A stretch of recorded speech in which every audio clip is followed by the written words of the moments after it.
நடிகை ராஷ்மிகா மந்தனா உள்ளிட்ட பலர் இந்த படத்தில் நடித்துள்ளார்கள். அமிகோஸ் கிரியேஷன்ஸ் மற்றும் ஸ்ரீ வெங்கடேஸ்வரா சினிமாஸ் நிறுவனம் இணைந்து தயாரித்துள்ள இந்த படத்திற்கு தேவி ஸ்ரீ பிரசாத் இசையமைத்துள்ளார். படம் மிகுந்த எதிர்பார்ப்புகளுக்கு மத்தியில் இன்று, அதாவது ஜூன் 20ஆம் தேதி ரிலீஸ் ஆகியுள்ளது.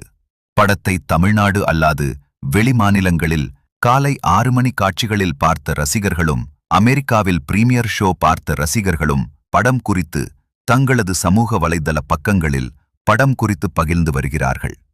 படம் பார்த்த ரசிகர் ஒருவர் எக்ஸ் பக்கத்தில், குபேரா வழக்கமாக வெளிவரக்கூடிய கதாநாயகத்துவ படமாக இந்த படம் இல்லை. சேகர் கமுலா தனது வழக்கமான படமாக்கலில் இருந்து விலகி படம் எடுத்துள்ளது பாராட்டுக்குரியது. அதிகாரம், வலி, மக்கள் படும் பாடு ஆகியவற்றை சிறப்பாக படமாக்கியுள்ளார். தனுஷ் தனது வெறித்தனமான நடிப்பை வெளிப்படுத்தியுள்ளார்.